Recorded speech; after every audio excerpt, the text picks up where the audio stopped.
सकाळपासून म्हणता नांदुरा हिंडलो हनुमंताचं दर्शन पण झालं, पण जेवणाचं काही म्हटलं नाही भावा ना. अरे कंजूस नवरा आहे तुया. हो ना गाड्या, भूक तर मला बी लागली. माझं एक आयडिया आहे. कोणती रे? जवळ बा काय रे, मला जेवण करायला हॉटेलचं बिल मी देईन. हा अरे बजरंगबली पावला की काय? तसं काही नाही, बिल मी देईन, फक्त कमी पडले की पैसे तुम्ही द्यायचा. बरं बरं चला मग जेवण करायला.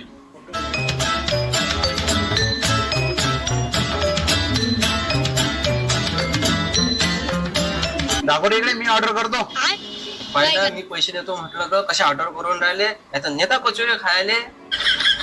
अरे काय चांगली ऑर्डर बा, अडे तर सगळंच भेटते बा. पिझ्झा, बर्गर, सँडविच, मंचुरियन आणि जेवण बी घेऊन या मग आमच्यासाठी.